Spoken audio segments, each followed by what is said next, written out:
និទានខ្មែរអប់រំខ្លីរឿងចចក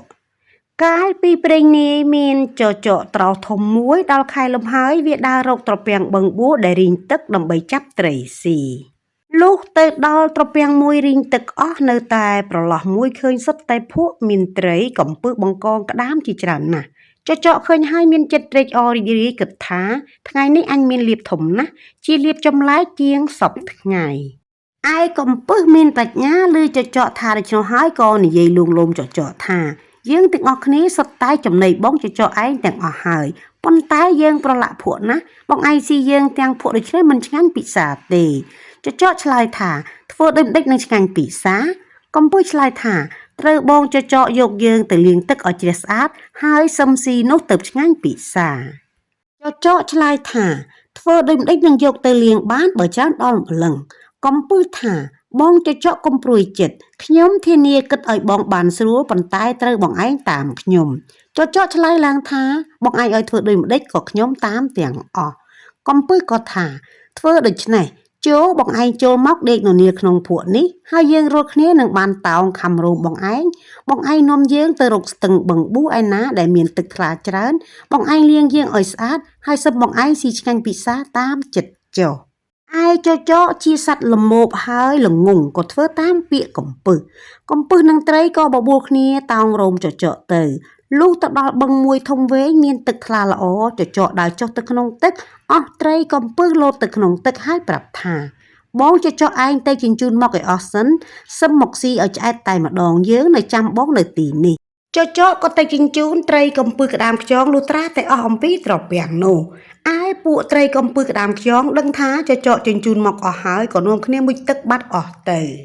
ពេលចចកដឹងថាកំពឹសបញ្ឆោតដូច្នោះហើយខឹងណាស់ដើរទៅបបួលអស់សត្វធំតូចដំរីរមាសខ្លាគ្រប់ភាសាសត្វទាំងពស់ថ្លានពស់ធំពស់តូចទាំងសត្វហើរគ្មានសេះសល់បន្តិចបបួលគ្នាមកបាច់ទឹកបឹងនោះឲ្យរីងនិងបានចាប់ត្រីក្នុងបឹងនោះស៊ីឲ្យអស់គេក៏បានឲ្យពស់ថ្លាន់ធ្វើជាទំនប់សត្វឯទៀតក៏បបួលគ្នាបាច់ទឹកសត្វក្នុងបឹងដឹងថាចចកបបួលគ្នាបាច់ទឹកឲ្យរីងទាំងបឹងភ័យណាស់ក៏គិតគ្នាថាយើងធ្វើមិនដេចនឹងបានឲ្យសត្វទាំងអស់នេះលេងបាច់ទឹកកាលនោះត្រីក្រាញ់ឆ្លើយឡើងថាខ្ញុំឮគេនិយាយថាបងសុភាទន្សាយជាអ្នកមានប្រាជ្ញាចេះដោះទុកមនុស្សសត្វផងជាច្រើនណាស់មកហើយបើដូច្នោះខ្ញុំនឹងទៅពឹងបងសុភាទន្សាយឲ្យមកជួយដោះទុកពួកយើងពួកត្រីគិតគ្នាហើយក៏ប្រើត្រីក្រាញ់ទៅអញ្ជើញសុភាទន្សាយត្រីក្រាញ់ប្រឹងននៀលទៅលុះដល់ទៅថ្ងៃក៏ក្រៀមស្រកាអស់ដល់យប់សុភាទន្សាយចេញមករកស៊ីបានឃើញត្រីក្រាញ់ននៀលដូច្នោះក៏សួរថាបងត្រីក្រាញ់ទៅណាត្រីក្រាញ់ឃើញសុភាទន្សាយហើយមានចិត្តត្រេកអរណាស់និយាយអង្វរថាបងសុភាទន្សាយអាណិតខ្ញុំព្រោះថាត្រីទាំងអស់ក្នុងបឹងគេប្រើខ្ញុំមកឲ្យអញ្ជើញបងសុភាទន្សាយទៅព្រោះធ្លាប់ឮថាទាំងសត្វទាំងមនុស្សនិយាយពីបងថាបងជាអ្នកមានប្រាជ្ញាចេះកាត់សេចក្តីដោះទុក្ខបើអ្នកឯណាកើតទុក្ខបងតែងទៅជួយដោះទុក្ខគេមិនដែលខាន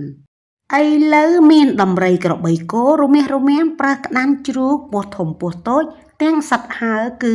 កុកក្រៀលបង្គាលខ្យងទុងទោមក្អែកទឹកប្រវឹកស្មោញទាំងប៉ុន្មានបានបបួលគ្នាមកបាច់ទឹកបឹងឲ្យរីងនិងបានចាប់អស់ត្រីអណ្ដើកកន្ធាយស៊ីជាចំណីឲ្យអស់ពីបឹងនេះឯងបើដូច្នោះបងសុភាទន្សាយអាណិតជួយដោះទុក្ខអស់បងប្អូនខ្ញុំឲ្យបានរួចពីភ័យម្ដងនេះនិងបានល្បីគេឈ្មោះតទៅពួកយើងនឹងតបគុណបងសុភាទន្សាយឯងយើងមិនភ្លេចគុណដល់រាបដល់អស់ជីវិត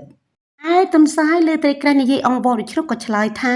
បងត្រីក្រាញ់ទៅមុនចុះទៅប្រាប់អស់បងប្អូនកុំឲ្យភិតភ័យចាំខ្ញុំជួយដោះឲ្យរួចកុំមានចិត្តបារម្ភឡើយត្រីក្រាញ់ក៏ត្រឡប់មកវិញឯទន្សាយលុះព្រឹកព្រហៀមឡើងទៅមាត់បឹងឃើញអស់សត្វកំពុងបាច់ទឹកក៏យកស្លឹកឈើដែលដង្កូវស៊ីធ្លុះមកធ្វើជាសម្បុត្រហើយស្រែកហៅអស់សត្វទាំងនោះថាណែបងប្អូនទាំងអស់ចាំស្ដាប់ខ្ញុំត្បិតព្រះឥន្ទលោកឲ្យខ្ញុំនាំសម្បុត្រមកប្រាប់គ្រប់គ្នាថា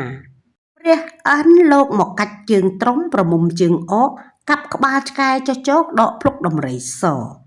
អស់សត្វឮថាសម្បុត្រព្រះឥន្ទដូច្នោះភ័យណាស់ផ្អើលបោលជន់គ្នាពៀនលើដំរីក្របីរមាសរមាំងស្ទុះបោលទៅជន់លើពស់ថ្លាន់ជាទំនប់ដាច់ខ្លួនជា2ជា3កំណាត់ធ្លាយទំនប់ទឹកលិចស្លាប់អស់ទៅសត្វទាំងនោះក៏ទៅជាចំណីត្រីវិញតាំងពីថ្ងៃនោះមកអស់សត្វទាំងពួងកោតខ្លាចប្រាជ្ញាសុភាទន្សាយទុកសុភាទន្សាយជាគ្រូបាអាចារ្យទាំងអស់ ក្នុងរឿងនេះមានឃ្លាមួយដែលមានអត្ថន័យថាអណ្ដាតជាអាចកន្លងស្លាប់ផងរស់ផងពីព្រោះអណ្ដាត